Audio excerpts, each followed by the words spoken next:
여러분 안녕하십니까? 전기기기 B파트 강의를 맡게 된 마틴 교수 김웅룡입니다. 제가 강의할 내용은 전기기기 교과목 중에서요, 유도기, 동기기, 정류기 및 제어기기 등에 관련한 내용으로 여러분과 같이 공부를 하도록 하겠습니다. 전기기기를 공부해 보신 분도 계실 것 같고요. 또 이번에 그렇지 않고 처음 접하시는 분도 계시겠지만 그거 중요하지 않습니다. 저와 함께 지금부터 즐겁게 공부하시면 될 것 같습니다. 그래서 오늘은 전기기기를 여러분 그 진도를 나가는 것보다는 학습하기 이전에 기본적으로 몇 가지 참고적으로 알아야 될 부분들이 있습니다. 그래서 그런 부분들을 같이 한번 살펴보는 그 시간으로 진행을 할까 합니다. 그래서 지금 제목은 유도전동기라고 되어 있지만 이 유도전동기와 동기기, 정류기 등에 고르게 기본적으로 알아야 될 내용들이 있습니다. 그래서 사실은 우리가 전기 기능사에서도 전기기기, 그리고 전기 이론, 그리고 전기 설비 이렇게 세 과목이 전기에 대한 하나의 어떤 카테고리 안에 세 개로 분류를 해 놓은 거거든요. 그래서 전기기 때문에 다 연동이 돼 있다, 연결이 돼 있다, 이렇게 좀 이해를 하시면 좋을 것 같습니다. 그래서 여러분들 이제 전기 기능사를 취득하시고 나중에 또 경력을 더 이제 쌓으시거나 그리고 아니면 이미 뭐 학력이라든가 이런 조건들이 좀 맞으시는 제한된 조건들이 맞으시는 분들은 바로 이제 산업기사나 기사를 보실 수 있는데요. 그렇게 올라가다 보면은 요 세 과목이 또 5과목으로 변합니다. 그래서 이제 더욱더 올라갈수록 과목들이 세분화되고 디테일해진다는 얘기죠. 그래서 전기에 대한 현상은 한 가지 현상이지만 이것을 해석하는 방향에 따라서 또는 사용하는 용도나 방법에 따라서 교과목이 변경될 수 있다. 이런 의미로 해석을 하면 좋을 것 같습니다. 자, 그래서 그러면 진도를 한번 나가볼까요? 여러분, 전기 공부를 함에 있어서 에디슨과 테슬라 이 두 인물에 대해서 좀 관심을 좀 가지셔야 학습하시는데 도움이 많이 좀 되지 않을까 싶습니다. 그래서 저도 전기를 처음 배울 때 이 두 인물에 대해서 저의 은사님께 강의를 좀 들었던 기억이 지금까지도 굉장히 뚜렷이 남아 있는데요.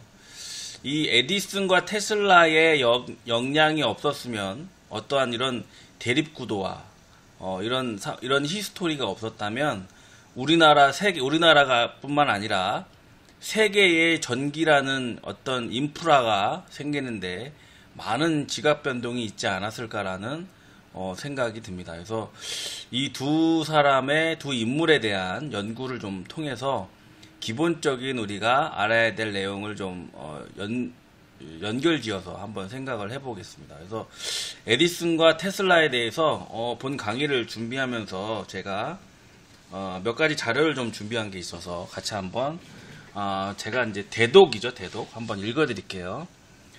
그 니콜라 테슬라죠. 니콜라 테슬라 이 오른쪽에 나와 있는 인물입니다. 니콜라 테슬라 미국 사람은 아닙니다. 이 사람은 세르비아라는 나라의 사람입니다. 그러니까 보통 러시아 사람 아니냐 이렇게 얘기하는데 그 세르비아의 크로아티아구에서 태어난 사람이라서 이 사람은 그 불어를 씁니다. 불어를 원어로 쓴다고 한다고 합니다. 자, 에디슨은 여러분 잘 아시겠지만 미국 사람이에요. 그래서 미국에서 둘 다 과학자이긴 합니다. 과학자이면서 에디슨은 제가 봤을 때 과학자이기도 하지만 철저한 그 재력을 갖고 있는 그 사업가 기질이 더 높다라고 저는 생각이 들어요. 뭐 여러 가지 특허 많이 내고 하긴 했지만 에디슨 하면 가장 먼저 떠오르시는 게 뭐죠? 그렇죠. 전구.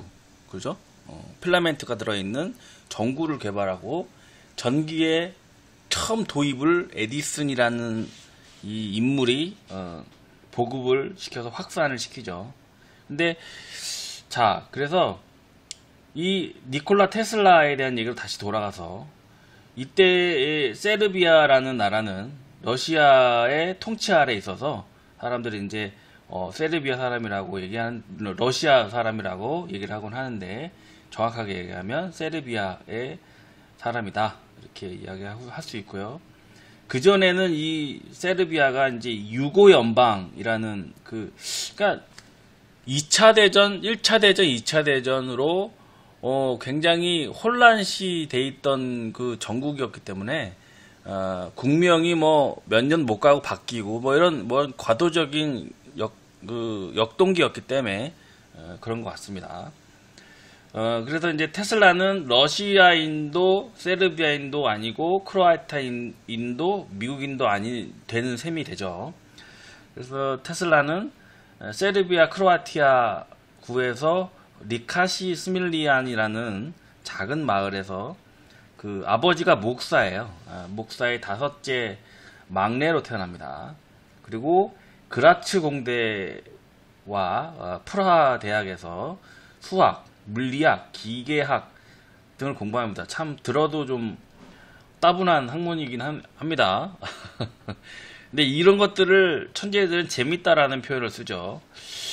비상한 암기력이 비상했고요. 그리고 6개 국어를 능통하게 구사했습니다. 그래서 테슬라가 에디슨의 논문을 읽게 됩니다. 영어로 된 논문을. 그래서 영어를 적극적으로 배웁니다.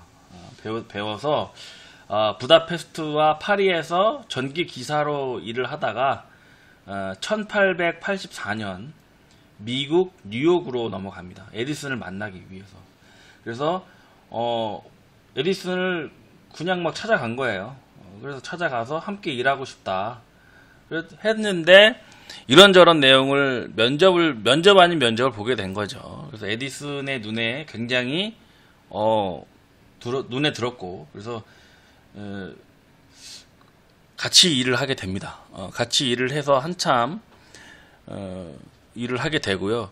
그 당시에 에디슨은요, 이미 전기 공급에 있어서 미국 정부와 함께 직류 전류를 가지고 인프라를 구축을 많이 해놓은 상태였어요. 그래서 투자도 많이 돼 있고 모든 인프라들이 그렇게 설치되어 있기 때문에 직류 설비에 관련된 내용으로 지금 모든 그 전기의 보급을 확산하고자 했습니다. 근데 그거에 의문을 가졌던 게 테슬라가 의문을 가졌어요. 테슬라가 의문을 가져서 그 두 사람은 연구 방법이 서로 달라서 헤어지게 되죠. 헤어지게 돼서 연구 방법의 차이는 굉장히 자명했습니다. 에디슨은 반복된 실험을 하면서 발명을 했고 테슬라는 발명하기 전에 발명의 기반 기술과 관련성을 판단한 후에 발명하죠.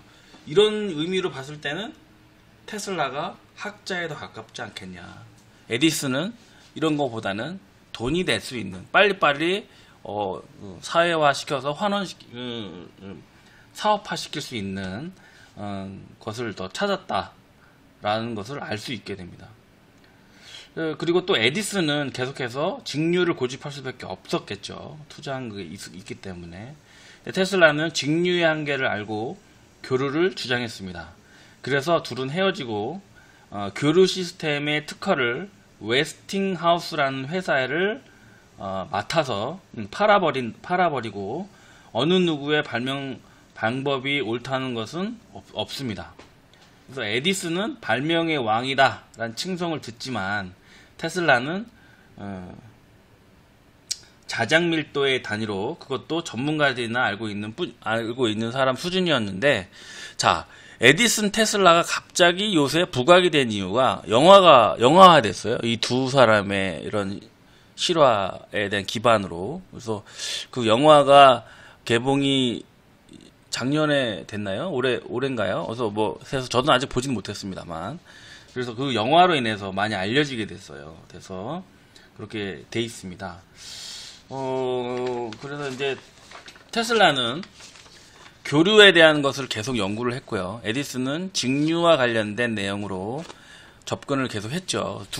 두 사람이 이제 대립 관계가 된 상태입니다. 그래서 테슬라는 110V 또는 220V로 각 가정에 전송되는 전기 공급 방식인 교류 전류 시스템과 다양한 색을 자랑하는 네온등이라고 할지, 형광등, 그리고 자동 점화 장치, 전자레인지, 그리고 자동차의 속도계, 리모트 컨트롤, 그 유도 전동기가, 그리고 교류 발전기, 그리고 변압기 전동기, 이런 것들을 전부 이 사람이 특허를 낸 거예요. 그래서 여러분들이 전기 기기를 배우는 근간의 내용들을 이 테슬라가 모두 다 특허권을 가지고 있어요.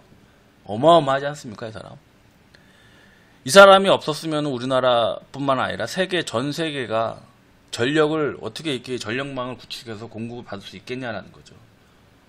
대단합니다. 그래서 천재는 천재예요. 그래서 무선 에너지 전송을 계속 연구를 하고 있었습니다. 그때도 무선으로 에너지를 전송한다. 요새도 보면은 이제 여러분들 이제 우주 시대잖아요. 우주에 있는 정거장에서 태양광으로 발전된 전력을 저장시킨 전력을 지구로 전송하는 연구를 계속적으로 하고 있어요. 지금 일부 어느 정도는 성공을 하고 있는 상태고. 그렇습니다.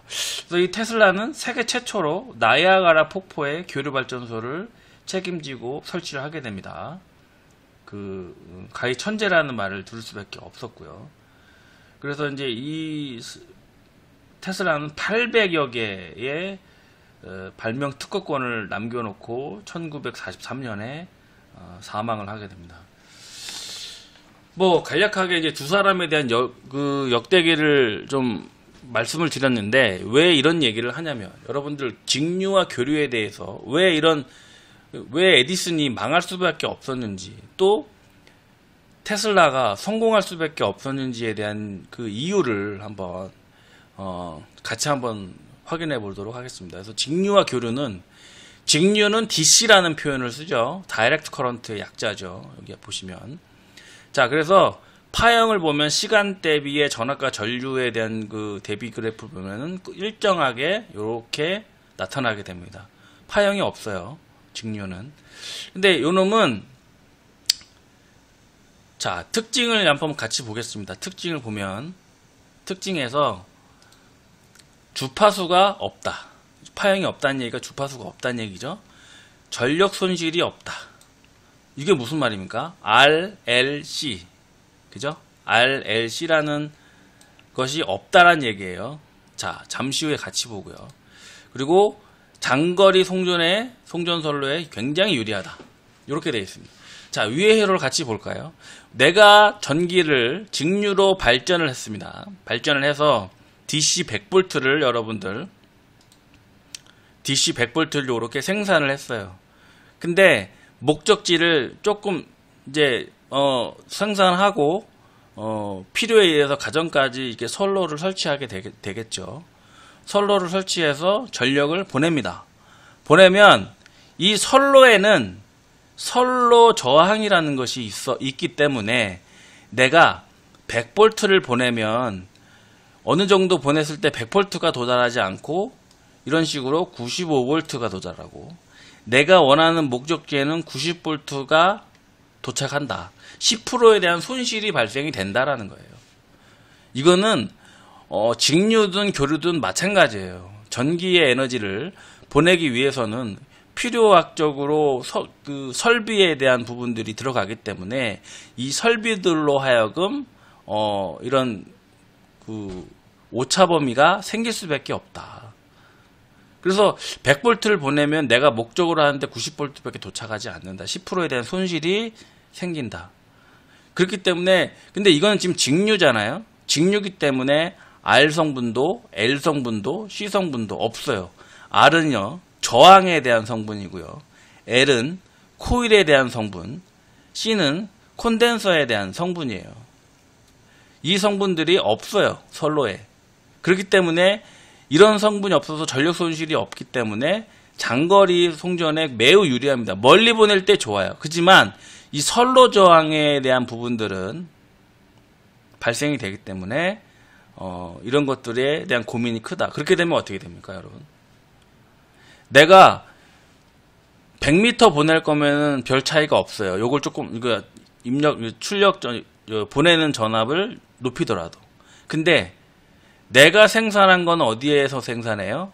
발전소에서 생산해요. 우리 집까지 오려면 그 거리가 얼마예요? 그죠? 굉장히 멀어요. 근데 그 발전소들은 다 어디 있습니까? 해안가 근처에 다 있어요. 우리나라에 삼면을 바다로 둔 보통 포항, 경상북도 지역 아니면 동해안, 서해안, 남해안 요게 있어요. 거기에서 전력을 발생돼서 가장 시가지가 어디입니까? 서울시. 그죠? 서울시까지 거리가 몇백 킬로, 수백 킬로 이상 되지 않습니까? 그렇게 되면 선로 저항이 매우 크기 때문에 여기에서 전압을 매우 많이 올려야 돼서 그렇게 되면은 위험한 상태가 발생이 되기 때문에 이게 시가지가 커질수록 직류는 굉장히 위험한 상태가 돼서 쓸 수 없다. 이게 지금 가장 에디슨이 아이디어 낸 것 중에 5차예요. 착각했었던. 그거를 찍어낸 것, 그것을 발견하고 교류를 발견해야 됐다고 주장했던 것이 테슬라입니다. 그래서 이 교류는요, 교류는 AC라는 표현을 쓰고 Alternating Current의 약자죠. 이렇게 사이클이 있어요. 파형이 사이클이 있어서 위로 볼록 위에는 플러스 마이너스 밑에는 마이너스. 그래서 플러스였다가 마이너스 이렇게 가죠. 요게 한 사이클이에요. 그래서 우리나라는 그래서 한 사이클 한 주기라고 하고요. 주파수라고도 합니다. 우리는 몇 주파수죠? 우리나라가 사용하는 주파수는 60Hz, 60Hz잖아요. 그죠? 60Hz면은 위로 볼록 아래로 볼록이 60번 볼록볼록 한다는 얘기예요. 이해되시나요? 자, 교류는 다른 점이 뭔지 한번 볼까요? 자, 여기서 똑같이 우리가 여기 오타가 났나요? AC가 들어가야 되는데, AC 100V를 보냅니다. 보내게 되면은, 마찬가지 선로 저항이 있겠죠? 목적지에 도착했을 때 90V가 돼요. 90V가 되지만, 교류는 뭐예요? 얼터널팅, 파형이 있다는 얘기예요. 그렇기 때문에, 여기에다가 코일 건선을 감아가지고, 그리고, 맞은편에도 코일 건선을 감으면 이 코일 건선과 건선비, 코일의 건선비에 따라서 전압을 변환할 수 있다. 강압과 승압. 강압은 뭐예요? 압을 내리는 거. 승압은 압을 올리는 거. 전압의 변화가 가능하다. 이게 테슬라가 본 거예요. 그러면은 여러분들 아무리 멀리 있는 발전소에서도 우리 집까지 오는 전기 에너지는 굉장히 안전하게 올 수 있다는 얘기죠. 그게 변압기에 대한 특허권을 갖게 된 거죠. 그래서 여러분들 변압기에 대한 발생의 원인이 되기도 했고, 그래서 얼마든지 여기에서 변압으로 의해서 보상을 100V를 쓸 수 있다는 겁니다. 굉장하지 않습니까, 여러분? 참 대단한 것 같아요. 이런 게 아무것도 없었던 시절이잖아요. 그 시절에는. 그죠? 근데 이런 것들을 무에서 유를 발견한 굉장한 그 사람이라고 저는 칭찬할 수밖에 없습니다. 자, 그리고 지금 보시면은 가장 여기서 특징 중에 하나가 단거리와 중거리 그리고 장거리 송전에 모두 가능하다. 이것은. 그죠? 네. 그래서 우리가 교류를 여러분들 채택을 하고 사용을 할 수밖에 하는 이유가 그 이유입니다. 네. 자, 그래서 그렇다 그러면 교류는 어떻게 흘러가냐? 그래서 전기는 교류가 단상이다라는 표현을 써요. 1하고 파이를 써요. 자, 단상이라는 표현을 씁니다. 220V라는 표현도 쓰고요. 전기의 흐름은요. 플러스에서 마이너스로 이렇게 전기가 흐른다고 알고 있죠. 근데 사실은 전기의 흐름을 잘 보면 전자의 흐름이다라고도 얘기합니다. 전자는 마이너스에서 플러스로 흘러요. 그죠? 네. 그랬을 때 이렇게 알고 있죠. 근데 오른쪽 그림에서 보시면 그 전지가 두 개가 이렇게 있어요. 전지가 두 개가 있는데 두 개를 플러스는 플러스대로 마이너스는 마이너스대로 이렇게 연결을 해요.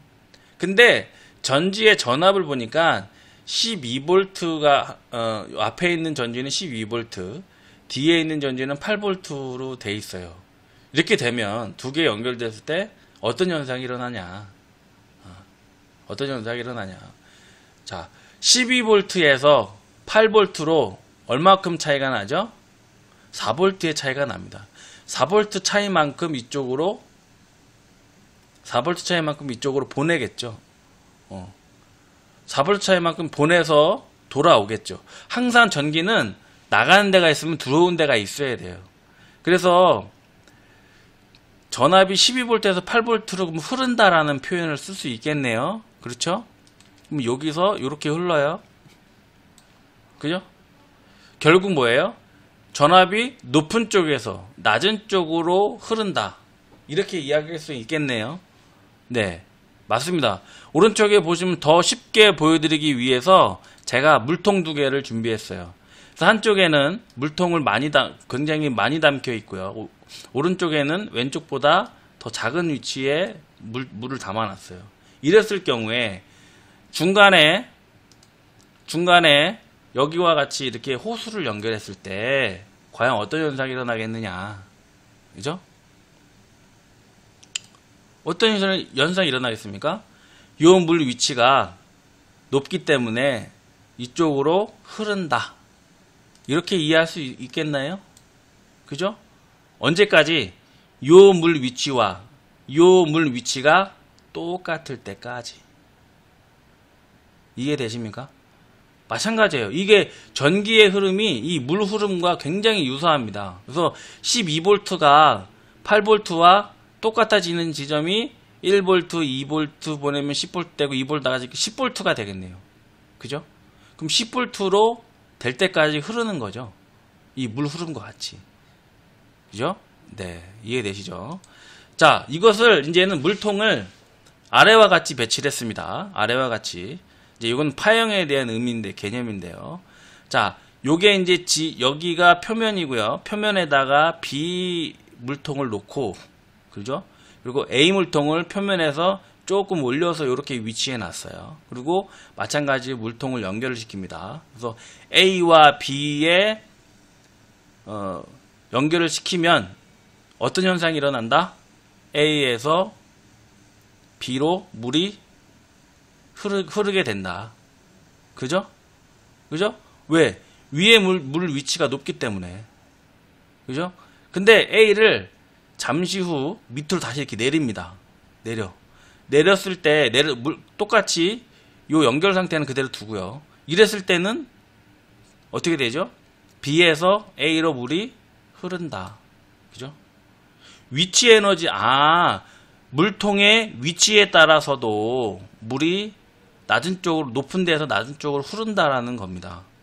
그게 여러분 파형이라는 의미예요. 파형. 오른쪽에서 보시는 것 같이 플러스에서 요 물통 위치가 A였을 때는 플러스의 볼록이 되고, 그죠? 요 물통의 위치는 220V의 클래스가 되고, 그죠? 물통의 위치가 밑으로 내려갔을 때는 밑으로 볼록, 이거 오타네요. 마이너스 220입니다. 오타입니다. 마이너스 220V가 됩니다. 그래서 위로 볼록, 아래로 볼록, 요것이 1주기 해서 1Hz, F가 주파수를 표시합니다. 1Hz라고 우리가 이야기들 하죠. 네.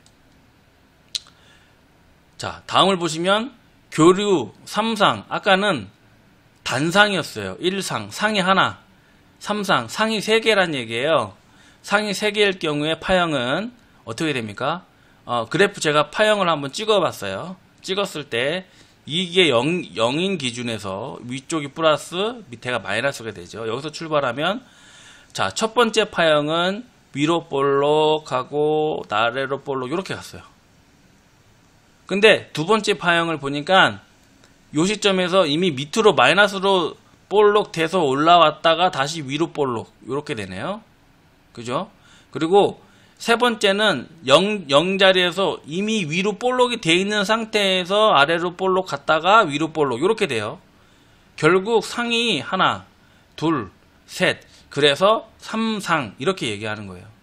단상은 위로 볼록, 아래로 볼록 이러니까 단상.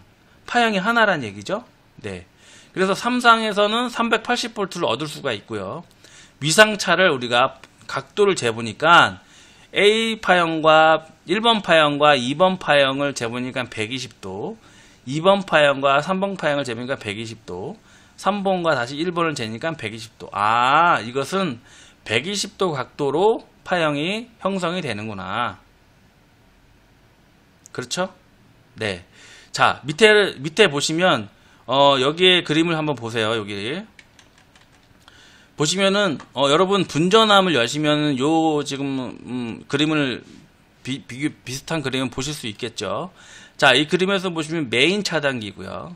왼쪽에 메인에서 내려온 전력이 여기 가로로 누워있는 차단기로 공급이 되는 거죠.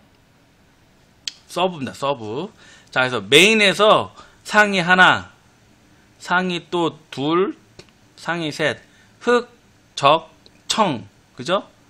그게 3상이란 얘기죠. 3상. 그리고 흰색 선이 하나 더 있는데요. 요것은 상이라고 하지 않고 선이라고 하고요. 중성선이라고 합니다. 중성선. 뉴트럴. N이라고 쓰죠.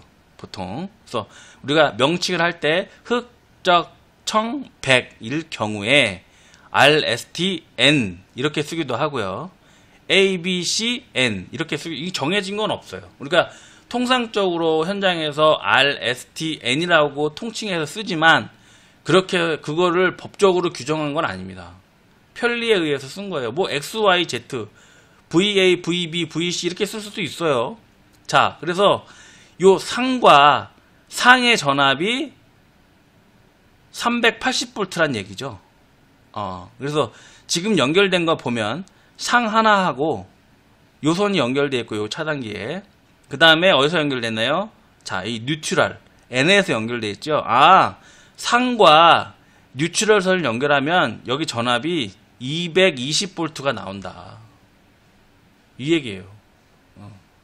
자, 그 얘기를 상과 상은 380V지만 상과 선을 연결했을 경우에는 220V. 아, 3상 4선식에서는 우리가 전압의 클래스를 두 가지를 얻을 수가 있습니다. 380과 220V를. 그렇죠? 그래서 요것을 해석하기 위해서 벡타도를 그렸어요. 그래서 VA, VB, VC라고 해놨죠. 자, 벡타도에서 우리는 위상각이 어떻게 돼 있다? 380V 120도 간격으로 이렇게 돼 있다. 이렇게 이해하시면 되고요. 자, 이 벡타도에서 VB에 대한 부분을 이게 플러스 VB란 얘기죠.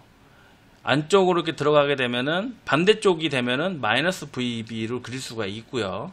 요 VB를 가지고 요 각도와 마이너스 VB와 VA를 반으로 갈랐을 때 선을 하나 긋고 그 선을 갖다가 요 선 위치에만큼 요렇게 올리면 마른 목골 어떤 모양이 사각형이 형성이 되죠. 그래서 요 마이너스 VB와 VA를 가르는 선을 우리가 VAB라고 이야기할 수 있고요. 요 선을 한 선을 그었을 때 요 각도 전체가 120도죠. 예, 반을 갈랐을 때 요거는 60도가 되고 또 반을 갈르니까 30도가 되는 거예요. 그쵸? 자, 우리 상전압은 220V라고 했어요. 220V고 VAB를 다시 이제 삼각형으로 이렇게 만들어서 직선을 이렇게 내리면 직각이 됩니다. 그래서 여기에서 보면은 30도를 각도로 하는 삼각형이 하나 형성이 되죠. 자, 요것을 뒤집어 깝니다.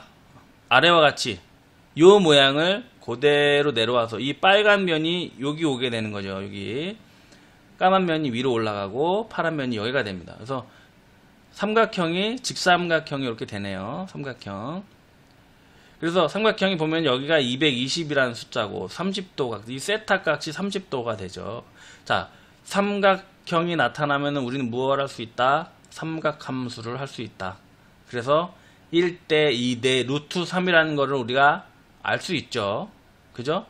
자, 그래서 여기가 C, T, S 이렇게 되어 있어요. 여기가 코사인, 여기가 탄젠트, 여기가 사인 이 표시예요. 그죠? 이거는 우리 이미 고등학교 때, 중학교 때 배웠던 내용입니다. 자, 그래서 지금 우리가 알고 싶은 거는 코사인 세타 값이죠. 코사인 세타 값이 얼마에? 세타는 220분의 x 값. 여기 x 값이죠. x 값을 우리가 이야기할 수 있죠. 자, 근데 x 값을 몰라요. 모르기 때문에 코사인 세타는 몇 도? 30도잖아요. 그러면 x 값을 찾아야 되죠.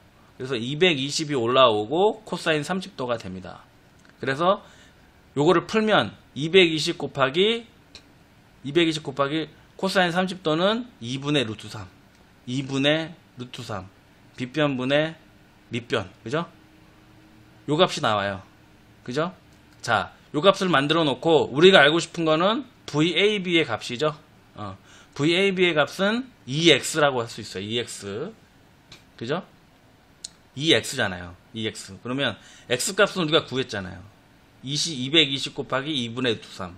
그래서 2 곱하기 220 곱하기 2분의 루트 3 하면 2 약분되고 220 곱하기 루트 3. 그래서 우리는 상전압이